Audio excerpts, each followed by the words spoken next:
June 30, 2007. A twin-prop Bombardier Q400 plane touches down on the small Channel Island of Jersey. Its steps descend, and with them a stocky, well-built, middle-aged man named Curtis Warren, or Cocky to cops and associates. He's been in Dutch prisons for around a decade, a free man for just 2 weeks. But he's not about to go straight. Special branch police stop Warren at the baggage conveyor, ask him what a man once top of Interpol's most wanted is doing in a small, tourist-friendly island off the coast of Normandy. Never want to back out of a confrontation, Warren replies, coolly, I could take Britain back. I could take Jersey easily. Welcome to the Underworld podcast.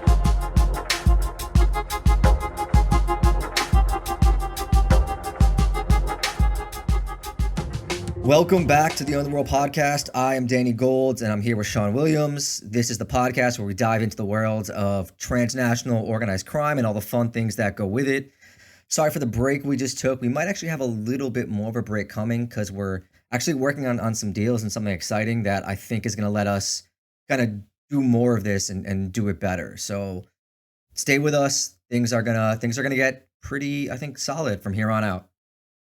Yeah, and as it's been up for a while, we've got the merch as well. So we've got tees, the mugs. People love the mugs, and the mugs look good, man. Yeah, they're cool, right? Yeah, I really like them. I got a couple myself. Yeah, there's all kinds of stuff online. So yeah, if you visit our website underworldpod.com, there's tons of stuff you can choose from. And yeah, like you said, I think we've got some really cool stuff coming up in the pipeline. So yeah, there could be a little break after this one, but yeah, I'm excited about this one. I've been kind of looking into this guy for a while. I kind of wanted to do an episode on Curtis Warren for like a couple of reasons, really. Like one is that outside Liverpool, his hometown, he's kind of pretty unknown, despite being Britain's richest gangster and kind of like really interesting history that takes in South American cartels a lot. Yeah, I have no idea who he is, but so far I gotta say I like the cut of his jib. Guy's got a good jib. Yeah, we pride ourselves on our jib. Yeah, I actually tried to write about him. I think it was last year. I put together some pitch, and as usual, we work for free a lot as freelance journalists, and this one didn't come off. Yeah. But yeah, I was just kind of obsessed with how he tried to take over this entire island, and I thought, well, people in other countries would be interested to hear what this place is like, and I'm going to get into that in a bit because. Yeah, I go into some of the peculiarities, I guess you could say, about my country, of which there are millions. So yeah, here it goes with Curtis Cocky Warren. The nickname could use a little bit work. I mean, I understand why, but it just doesn't really flow. I agree. I mean, does cocky, is that a word in the States? Yeah. All right, cool. All right. It's one of few words that's going to come across in this one, so I reckon there's going to be a lot of translation. But this is like, I want to kick it off with a pretty gung-ho description of Warren by a Guardian journalist, John Sweeney, in 2000. If you don't know John Sweeney, look him up online. He's like this kind of well-known for doing these documentaries where he kind of screams in people's faces. It can rub people up the wrong way. and you might guess it from this quote. Anyway, it's nigh uncertain that Cocky is the richest criminal in British history. Some of it stashed in tax havens and Swiss banks. Some of it placed in a beautiful flat in Liverpool's fancy Wapping Dock development, bang opposite the Customs Museum. A small fraction on motors, normally a quietly unfussy Lexus, aircon as standard. Some of it on office blocks, some on 200 properties in the northwest, mainly let out to DHS claimants. That's the dole. Not forgetting, they said, a mansion in the northwest, a villa in the Netherlands, a casino or two in Spain, a disco in Turkey. The interesting question is, where's all that money now? I almost need like an American English translation on that writing. Like what? Nigh uncertain. I mean, he's just butchering the beautiful language, He's old school, man. And anyway, you didn't even know midday earlier. Yeah, that's true. Noon, yeah. And he continues anyway. Cocky, with his desperate damn pecs, his head shaved as round and smooth as a billiard ball, and his thick black eyebrows marching across his face like, Christ, asylum-seeking millipedes. Looks like the original children's TV arch-villain, the evil hood, the jerky limb puppet whose eyes backlit in Thunderbirds, trying but failing to throw a spanner in the works of international rescue. The real Hood, however, was much more successful. No disrespect to my guy Sweeney here, but like, calm down. I mean, what even? Yeah. Like asylum seeking millipedes? I know, like, Dude, this is terrible. 99% of the time, I've got no time for that phrase, but I just want to let stuff like that sing in this episode. This is true crime after all, right? Yeah, Jesus. And Thunderbirds, does that even ring a bell? Is that a thing in the States? I don't know, man. All right. Yeah, I just enjoyed it. Anyway, back to the story. Curtis Warren, he's born in the neighborhood of Toxteth in Liverpool in 1963. Toxteth is one of these old kind of terrace or row house estates that sprouted in the 19th century when workers at Liverpool's factory make it one of the world's richest cities. An Irish flee in the potato famine, which many people now think of as a form of genocide. They're joined by Europeans and Chinese fresh off the docks. Liverpool still has a Chinatown now, home to about 10,000 people of Chinese background, by the way. It's one of my favorite places in the UK, Liverpool, like such a cool place. Yeah, I've never got into the English North, Liverpool, Manchester, all that sort of old factory towns, but I've always been kind of fascinated by it. Like the history is super interesting. Reminds me of America's Rust Belt. Yeah. But yeah. Is Liverpool also, is that Peaky Blinders or is that Manchester? No, I think Peaky Blinders actually Birmingham. They've all got like Birmingham, grummy accents and stuff. Yeah. But this, Liverpool's great. I mean, like I'm from London, obviously, but we used to go up to like Sheffield, Leeds, Manchester, Liverpool for like raves when we were younger, and they were off the hook. Some pretty wild nights there. But yeah, like you say, these kind of like northern cities, the factories are shutting down in like the middle of the 20th century. Like folks have to go on the dole. Like by the 80s, when Warren's a teenager, like this place is less this exciting new development as it was back when it was built, and it's more like, like you say, like a Rust Belt. Anyway, if you want to learn more about that, you can like chuck a stone at any Ken Loach movie collection, or like there's a million hackneyed BBC docos that you can learn about. Play up north. TLDR, Toxteth, where Warren's growing up. It's a pretty grim place, right? The Beatles, that's over. And he grows up in relative poverty. And what's more, Warren is of mixed race heritage in a pretty white and racist country, The son of a mostly absent Caribbean father who comes in with the Norwegian Merchant Navy and a Liverpudlian mother, with an older brother called Ramon or Raymond and a sister named Maria. And I want to point out that a lot of this episode actually comes from two major sources. One is Peter Walsh, who's this really great journalist who wrote the brilliant book, Drug War, The Secret History, which I've been piling through of late. Like it's a Bible for the British drug industry, history, law enforcement.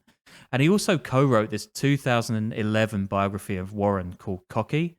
And yeah, I mean, we'll find out. We pretty much do know why Warren's got that nickname, right? Yeah, I mean, I think we can tell the whole opening of "I'm here to take over Britain," like kind of spells it out. Yeah. I think that's pretty comprehensive. And beside those books, which we'll put on the reading list, of course, I'm using a ton of info the Liverpool Echo has reported down the years. It's one of the UK's best local papers, the Echo. I know a few journalists who've had great times there. Big up your local newspapers, guys. Yeah, definitely. Oh, yeah, for sure. One other thing as well. It might become apparent further down the line with this episode, but I've avoided writing about famous gangsters from Britain, mostly because the majority of stuff about organized crime there is like really parochial or well-trodden or just a bit like hero worshipy. All these like liver-spotted old boxers with sovereign rings going on about how they used to smash fellas up in the East End, or like rob banks with sawn-offs, even though 90% of that never happened. I think Guy Ritchie has a lot to answer for with this stuff too, kind of creating this like whole aesthetic about what's basically just a bunch of small-time crooks. And I like those films, don't get me wrong, but there's this like whole industry, the cottage industry of low-rent Cockney geezer movies about guys in leather jackets effing and jeffing. Yeah, but Rock and Roller. Folks in the UK, yeah. Rock and Roller rules. Rock and Roller. Yeah. We need a sequel, man. I mean, his last couple films were terrible, but Rock and Roller, that movie owns. He's got this new one coming out. I mean, of course it's got Jason Statham, but I'm gonna save that for a flight. That's exactly the kind of shit I listen to or read on, watch on flights. But yeah, I would call it like Danny Dyer core, I guess. But watch Sexy Beast. That's like the best. That's the best British gangster movie ever. Dude, Football Factory, man. That was big when I was in college. That was Yeah. that one kind of that was a good one. Have you like when you were in England, did you report on this stuff at all? Did you ever do any like soccer hooligans or gangster stuff, or was it already just kind of overdone by that point? I was a bit young then. I actually like studied the Football Factory as part of my degree, weirdly, in this like movie section of it. I went to a pretty crap uni. But yeah, I mean, I've done some reporting, and I used to work for like a local paper in the East End of London, and it was pretty rough. So I did some reporting on that stuff, but nah, I'll go back and like write some 10,000 word masterpiece on it when I'm about 50. But yeah, I was out of there by the time I could have done stuff that decent. Um, anyway, yeah, Warren, like, I mean, he's different to all of this, right? And we're gonna find out why. I mean, he grows up in this tough, poor hood, and he gets in trouble from an early age. Like when he's 12, he's nicked for driving a stolen car. I mean, like 12? Can you even see over the steering wheel at that age?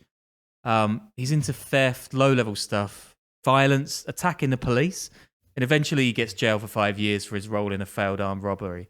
And like he actually does another stint for, and I'm quoting the drug war book here, a thieving trip to Switzerland, which I don't know, that's pretty bloody vague, but okay, sure. He's just like bumming around Europe robbing stuff. Why else would someone go to Switzerland? I guess you either take the money or out, Yeah. or you stick it in. Yeah, exactly. Yeah. Yeah. Now, by the 1980s, yeah, Liverpool's drug scene is changing a lot. Traditionally, it's a place of weed with a strong anti-heroin stance. That's Toxtiff, by the way. There's this famous graffiti slogan from the time that says, "This is Toxtiff, not Croxtiff, strictly ganja." Fucking hell, that is a tongue twister. In reference to another Liverpool suburb that is, by all accounts, still like a terrible place and known as one of the UK's worst places to live. Well, by the 1980s, that's no longer the case. Heroin is flooding into Liverpool, getting hold of young people with poor education, no support from the Tory government, and not much in the way of work. This is a really bleak period in the UK's history. Industry is dying. The miners are striking. Maggie Thatcher's mates with Reagan, strangling the working classes. Even on the telly, like everything just looks brown, grey, smoky, and crap. No wonder heroin gets into Britain's major cities. At the same time, uncoincidentally, the rave scene's taking off, punk's going off too, and with them the use of ecstasy, which is kind of pump priming the market for cocaine. God, I'm doing a few tongue twisters here. Yeah. This is house music, New Order, the Hacienda. The northwest of the UK is pretty much the epicenter of this culture for a while. By 1995, the UK government reckons 1.5 million ecstasy pills are being taken every weekend. That's quite a lot for a population under 60 mil. I guess a lot of folks are double dropping.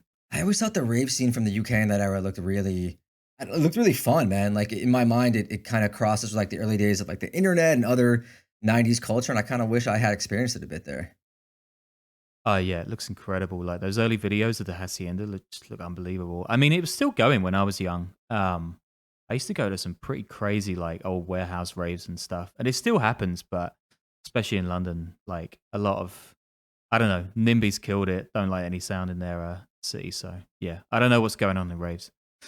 But anyway, as per Walsh's book, quote, "There was no intrinsic reason why Liverpool should also feature so heavily in the large-scale cocaine importation of the 90s and beyond. That it did rests on a combination of factors: the expertise already acquired in smuggling, a familiarity with the workings of the transatlantic sea trade, a lack of legitimate work opportunities, and high unemployment during the 80s, creating a pool of idle labour, and connections in the Netherlands with what might be called the Scouse criminal diaspora, facilitated by the emergence of budget airlines and extra ferry services across the North Sea and the Channel. Basically, Liverpool's big, it's poor. It's got a massive port, history, mates on the continent, and tons of young people desperate to earn a pound note." What, like the Scouse diaspora? I know what Scouse means, but is it just like loads of Liverpool people moving to Amsterdam? Yeah, pretty much. I mean, I think we've mentioned it before, and I'm going to get into it here, but everything is coming in on those ports in like Rotterdam, in Antwerp, in Belgium. That is where the money is. So, yeah, loads of these crooks from the northwest just heading there and making some money. And yeah, I guess like Scouse, it's worth doing a word about these weird British place names of people or demonyms. Being like a million years old, the UK is full of these weird names for local people, like Scousers in Liverpool, which I think comes from this old hot pot like mill, which was once popular there. Some of these are like viewed kind of slurs these days, especially when they come out of the mouth of a Cockney like me. And yes, I am an actual Cockney, born in the sound of the Bow Bells. But you've got others like Geordies from Newcastle, Smoggies in Middlesbrough, Yam Yams in Wolverhampton, Taffs in Wales. I'm just saying, if you hear these words, you know what they are. And these aren't even the official ones, right? You've got Loiners in Leeds, Salopians in Shrewsbury, I don't even know how to say that one, Oxonians in Oxford. The UK is basically this giant Dungeons and Dragons, right? With the kings and queens and lords and ladies and all that bullshit. I've had just about enough of all this gibberish. Yeah, there's a little more to come. Sorry about that. Anyway, digression. Warren. So Liverpool's changing when he's a young man, and by 1990 he's out of prison and running a firm supplying bouncers or doormen to Liverpool's club scene. And as you can imagine, this is a pretty good way to make connections in the drug trade. And Warren, who's known for being ruthless, he's meeting people in person. Like, he loves doing that, and he has a photographic memory. He's the kind of perfect guy to take British drugs to a new level. One of the reasons he's so good at trafficking is he keeps on the down low, doesn't use phones when he doesn't have to, no social media. Yep, you know it. Don't Instagram your crimes. We got to send him a t-shirt. Yeah, he can have a t-shirt. Might send him a hat too. So around the 80s, two Liverpudlians reach out to Arnaldo Lucho Botero from Colombia, who's this major supplier of cocaine, and he's allied with the Cali cartel. Botero's going to be arrested for a later massive shipment into Holland and sentenced to 6 years. And I guess he's well hidden these days. Hidden like he turned informant or he went on the run or what? Yeah, I don't know. I couldn't find him anywhere else. So I guess he's maybe informant, maybe went on the run, maybe 6 feet under. I don't know. Could be anywhere. Anyway, these guys then make a deal for 2 boatloads of coke to cross the Atlantic to the UK via the Netherlands. And a Colombia-Britain coke network is established. But cops are watching, nab one of the guys, and the other has to leave his shipment in the docks to rot. Now, it seems like Warren's in with these guys, right? And in 1991, he makes deals to take over their top spot, getting cocaine into England, Scotland, Wales, and Ireland. He makes sure he's as close to the source as possible to get the best wholesale prices, and he just wants to keep on top of everything. He never gets high or drinks. He's in it for the money, the power, and the sex. And he has a string of girlfriends while getting ready for the biggest score of his career. So, 1991, September. Warren and an associate, the Middlesbrough-based Brian Charrington, another major narco trafficker. They sail to France, then to Venezuela, where they broker a deal to bring over a huge amount of cocaine, smuggled inside lead ingots. UK cops are tipped off, but they get the tip too late and the shipment gets through customs successfully. A second £2,000 one is tracked. But here's the twist. Charrington is a police informant. He's even told a handler that, quote, 500 kilos has gone off under the noses of customs. Nice work there, HMRC. That stands for Her Majesty's Revenue and Customs, by the way. Dungeons and Dragons. The second shipment passes neatly through British customs at Felixstowe, which is a major port on the East Coast, and ends up in a warehouse in the Midlands. Then it's moved to Cheshire, close to Liverpool. The investigators are onto it, and one night they break into its warehouse, empty all the ingots, and reseal them in a way they think Warren won't notice. Why go through all that trouble? Why not just wait until he shows up and arrest him? You know, I don't get it. Yeah, it seems like the police at this time have this kind of near obsession with just like getting as high up the ladder as they can, and they just do so much shit like this. I don't really understand. But like, obviously, Warren, this guy with a photographic memory and all that, like, he knows. And when he's arrested and charged, it's like the biggest conspiracy case for cocaine ever in the UK. And then obviously it starts to go south. Warren is said to be so well informed at that time that he knows the max length for the custom officer's drill bits, so he can smuggle his coke accordingly. Wait, clarify, what does that mean? So as I understand it, it means that he gets wind of how far customs officials on the border are willing to like drill down into stuff. Yeah. So he can like choose how fat these packages are. Yeah. This is just one of the reasons Warren gets known as cocky over the years. Yeah. But nobody's been caught handling any of these lead ingots, and the shipping companies obviously just plead ignorance. Authorities try to convict Charrington for lying to his handlers, and they find over $2 million in his attic and another million Swiss francs in the bedroom. He says he and Warren were just on Venezuela on holiday in 91, and this is post-Soviet-backed Venezuela, by the way, going for a coup every day, bodies piling up. So yeah, legit place to get a suntan. Basically, though, by 1993, the whole case has fallen to pieces, and Warren gets off. As he leaves the court, he reportedly tells the case officer, quote, "I'm off to spend my 87 million from the first shipment, and you can't fucking touch me." I reckon that's a bit cocky as well. Yeah, it's a solid movie line. Amazed there's not a film about this. And I'll tell you who wasn't cocky after the trial, Danny. British cops, that's who. I bet they were rather embarrassed. In fact, I bet they let a snitch fob them off, and one of Britain's most notorious gangsters slip through their fingers, even though they've pretty much caught him in the act. Sad. Yeah, what the hell? I mean, this is just totally inept. I don't get it. Was the Charrington guy, was he playing them? Or like what? Are they just really bad at their job? Yeah. He is taking the piss. And like, I can't, like, he has his own story that's pretty interesting. He ends up getting arrested like in France and then Belgium and Spain, all over the place. And he managed to slip through the authorities' fingers. But I'm pretty sure he's behind bars now. I could be wrong, but I'm pretty sure he's locked up. Anyway, some coppers then, through this embarrassment, they set up this big sting operation, right? And you expect it to have a pretty cool name. It's called Operation Crayfish. Yeah, I'm not sure if this is because of the seaside connection between the British and the Dutch, or the ferry shipping coke over from the UK, but I don't know. This thing hopes to bring Britain's cocaine trade, which is flourishing like few other places on Earth in the mid-90s, crashing down. At first, Warren's just one of many crims on the list of folks bringing coke into the country, but soon he's at the top. And he's even known as Target 1 by Interpol, or the Teflon Gangster, due to his ability to swerve cops at all opportunities, which I'd suggest is a pretty way to do business as a professional criminal. It doesn't rhyme as much as the Teflon Don. It's kind of, just the Brits once again bastardizing something that works in America, like British rap. I'm gonna let Stormzy know you said that. Soon they find out he's living in a flat with his 25-year-old girlfriend, quarterbacking all kinds of deals for every drug imaginable. This is a quote from a police officer from the Drug War book, quote, "He was really the conduit from which all other traffickers and dealers passed. Everything had Warren's hand in it somewhere. He was the top rung, and you had to be tasty to deal with him. A good dealer in your own right. He didn't mix with time wasters."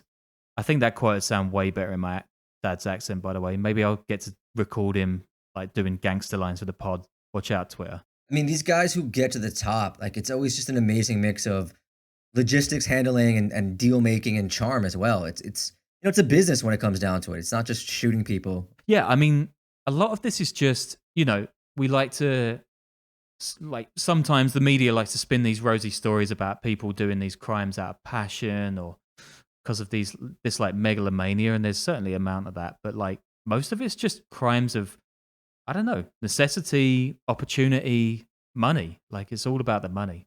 And this guy loves the stuff. And everything Crayfish is going to learn through the docks in the Netherlands and is just going to show how big Curtis Warren is getting. And at the time, in the mid-90s, there's a gang war in Liverpool, and it's claiming the lives of mobsters and business people. And when Warren's right-hand man, Johnny Phillips, is gunned down, he decides to up sticks and move to the Netherlands permanently. Who's fighting who? Is he involved in the fighting? Because I thought he had his hand in everything and was kind of involved in, shaking hands and making deals with everyone. Yeah, he seems like he's kind of like cruising above the whole thing. So this is kind of the mid-level gangsters getting shot up in the Northwest at the time. But like, I guess when Johnny Phillips gets shot dead, it's getting a bit too close to home. So he up sticks, yeah. Yeah, I imagine the heat. And he shacks up. I imagine the heat too that's coming on with something like this kind of makes you want to leave and go somewhere where you can kind of just relax a little bit more. Yeah, I don't know if the cops are waiting for him to like sell nuclear weapons to the Russians or something, but yeah, either way, he shacks up at a villa in the small town of Sassenheim, which is kind of equidistant from Amsterdam and The Hague. And he just becomes the latest in the Scouse criminal diaspora who fled for Amsterdam in the era. He brings his drugs in via Rotterdam or Antwerp, which, like I said, are the two biggest places for drug shipments in Europe. At this whole time, like, Dutch and British cops are just seizing or tracking cocaine, heroin, weed shipments of hundreds of tons. And it just doesn't seem to matter to Warren. He's just getting so big by this point that his friends say he's becoming a drug trade household name. And a friend says in the book, actually, like Calvin Klein. So he's pretty massive. And just when it seems like this Teflon mob boss can't put a foot wrong, that's when he slips up. Warren has made a deal for 400 keys of coke with the Cali cartel. He's their main man in Europe by this point, by the way, to arrive from Venezuela to Rotterdam in metal ingots again. From Rotterdam, it's supposed to be sent to Bulgaria to be dissolved in wine and shipped off for sale. But someone doesn't pay the freight. And this massive shipment, it just sits there in the docks from the Netherlands. Warren makes a mistake when he faxes a message to clear it, which links it to him, and cops pounce. They smash into his villa and they arrest him in his boxer shorts.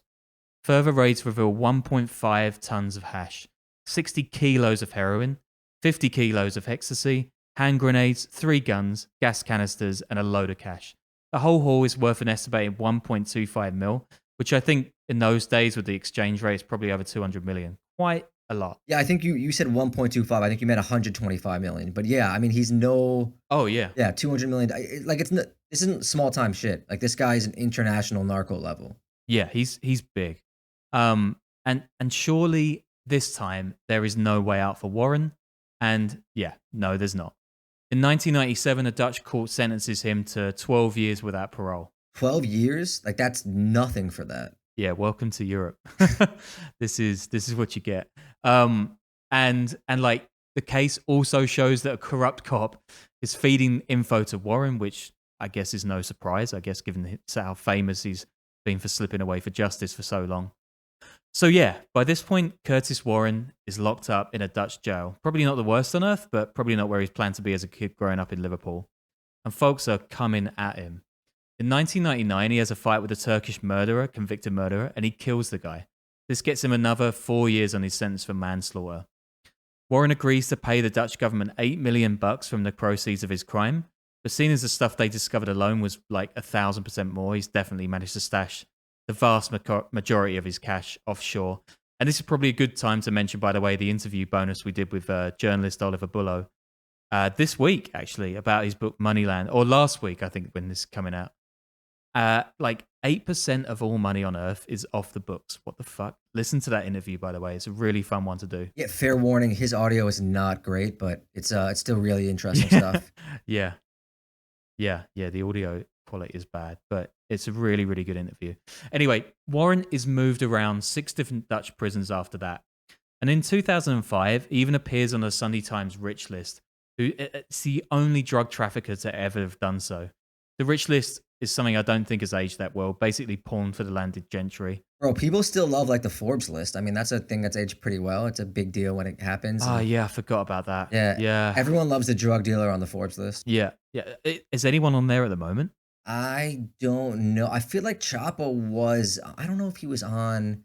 Yeah, he must have been on there. I feel like he was on there somewhere. Yeah. Seichi Lot must be there.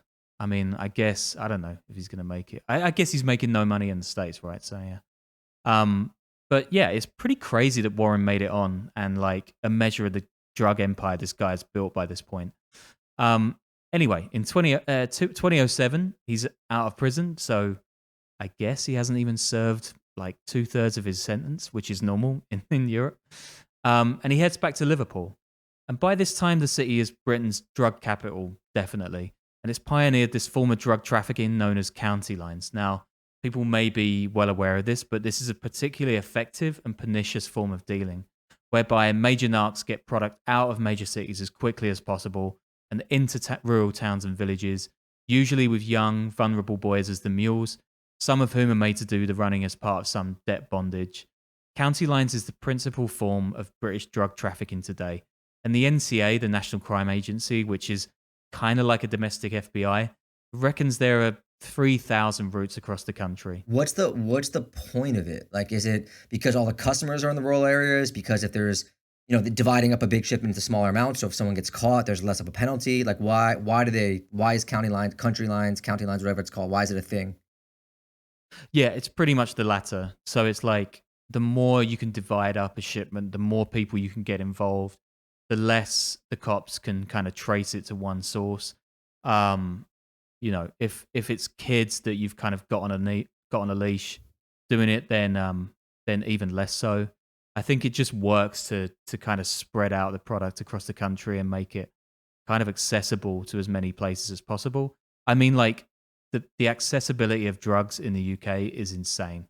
Like you could be in a 2-horse town in the middle of nowhere in a moor somewhere up north, and you could probably get cocaine delivered within half an hour. Like the cocaine industry in the UK is like nuts.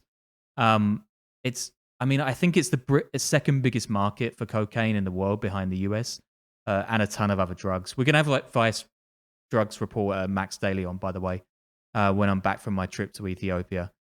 He's gonna be. I'm going there tomorrow. That to give you some context. He's going to be telling us all about this stuff and how it's evolved in the pandemic. Yeah, I'm temporarily rescinding my Vice ban, so I think Max has some really cool stuff to share. Yeah, sorry about that, man. I just couldn't hold back on it. But back to Warren. So here we get to one of the oddest bits of his legacy, right?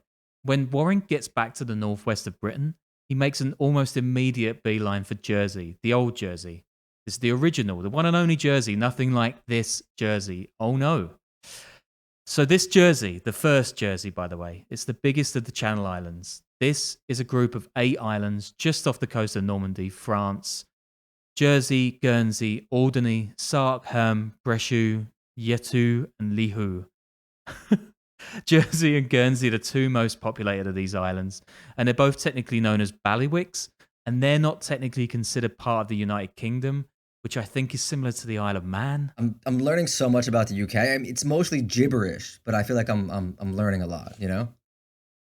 I think if I want anyone to learn anything about Britain, is that most of it is fucking gibberish. Yeah. I just want to like take a quick digression here because I feel like I end up explaining this over drinks a lot, and like Great Britain is like way weirder than it gets credit for.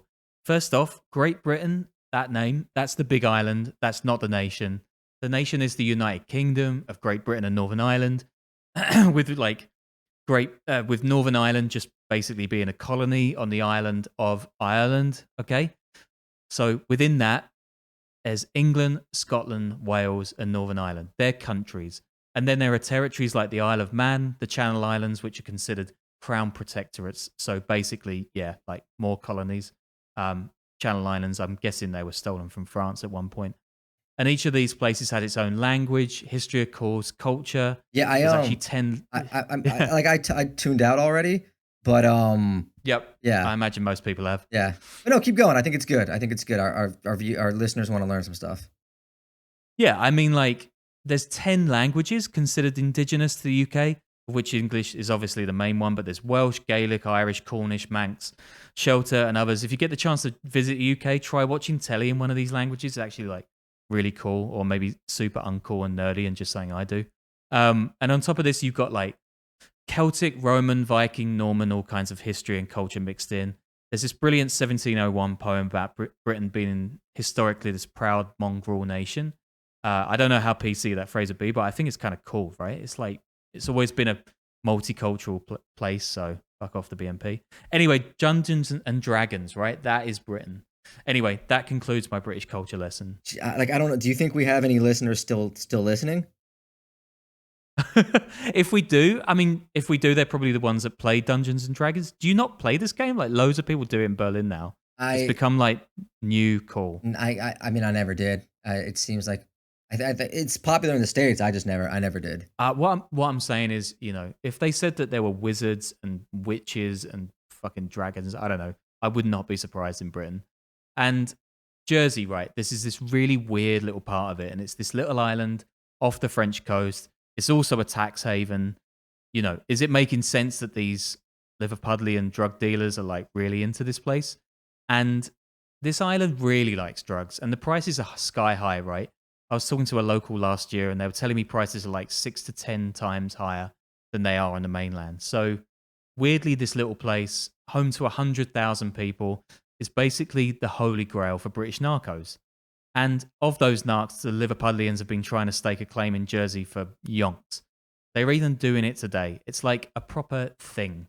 Here's a former gangster speaking to The Echo in December 2019. Quote, all the hurly-burly that happens in big cities does not happen there. Nothing happens there. So that makes it attractive. Anyway, in 2007, Warren wants to supply Jersey with £1 million of marijuana and take over the entire island's drug market. That seems a bit excessive, right? Like if there's 100,000 people, that's like 10 pounds of marijuana per person. I'm talking pounds the money. Oh, okay. Yeah. All right. Yeah. I get it now. So that's what, like $1.2 million? I mean, I guess that's not a huge amount, but for an island of 100,000 people, it's probably quite a lot. That adds up. It's a lot. It's a lot more reasonable than 10 pounds per person, like 10 weight pounds per person. Yeah, he's like doing an Uber, right? He's going in, he's got all the backing, he's just like wipe out the competition in one go. But in coming up against the island's police, he's kind of made another pretty fatal misstep. And this time it's not because of who he is, but it's because of who the Jersey cops are. Now, like I said, Jersey is this weird place, right? It's not in the EU. I think it's in the Commonwealth, which is like the former British Empire. It's a big deal, by the way. We have our own Olympics, and it's quite big. And it enjoys a fair bit of independence where its police is concerned. And cases are often heard by these lay court judges who are known as jurats or jurats. I don't know. It might be French. Pretty weird. Anyway, its authorities are known to violate European conventions on customs, migrations. They're a little bit cowboy, basically. And they set up Operation Koala, no idea why it's called that, to grab Warren. They just bug everything. A baby's pram, his car. They even cross international borders with one wiretap on a hire car from France, which is like totally against the law in the EU, by the way. And that comes up in the court case that he's going to get embroiled in. None of this makes any sense, but I guess, keep going. Is it like, I mean, it kind of reminds me of Corsica in a way. Is it similar to that sort of situation where it's almost like its own identity? Yeah, totally. And I was like looking into this because I like the idea of pitching a story about like The Sopranos, but actually in the old Jersey. And I got a couple of editors that were interested in it, but they were like, it's happened like ages ago, so I couldn't do the story, which pissed me off because I want to go to Jersey. But yeah, like basically you've got this giant gangster, biggest one in Britain. He's come onto this strange little island in the middle of nowhere, and there's these cops on the island. They've got their own rules, and it's a pretty good fight. It's a pretty even fight.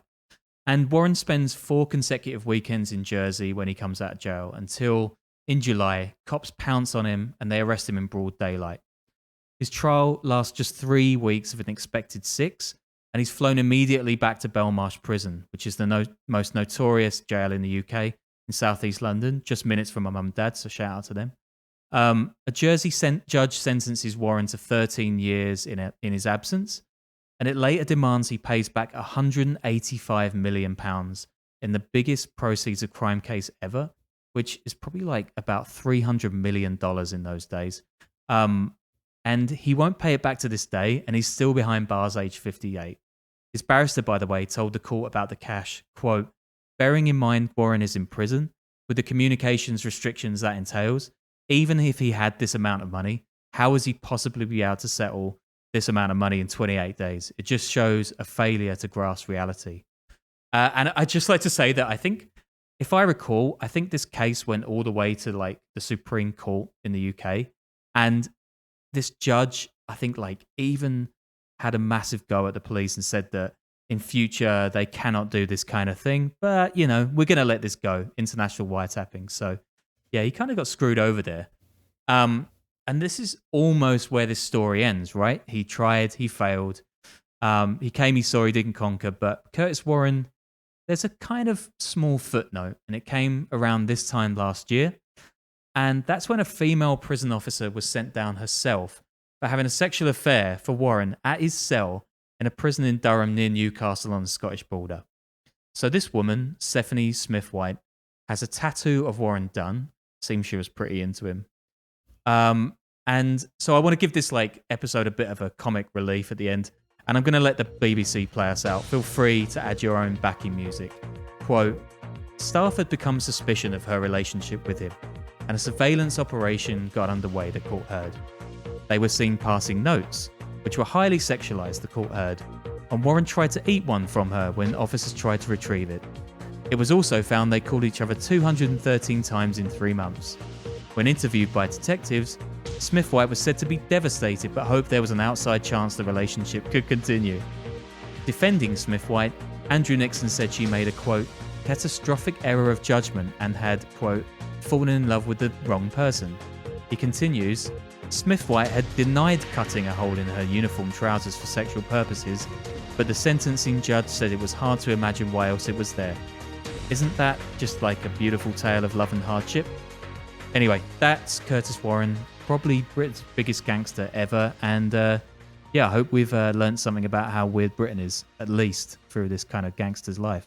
Definitely. And I kind of feel like you should have led with this story and led about the hole cutting in the trousers, because I want to know more right off the bat. But yeah. Cutting of the trousers is brilliant, eh? Yeah. So that is Curtis Warren. Again, we might have another couple of weeks of a break, but don't forget about us. We have some really good stuff in the pipeline. We've got some like negotiations going on where I think we're going to be able to do this probably a lot more and better, if that's even possible, after we learned about, Gorency and whatever else. But also merch, reading list, all that stuff. Interviews are going to keep being put on the Patreon. We've got one going up today, probably next week. We've got some good people in the pipeline. And yeah, thanks again for listening to the Underworld podcast.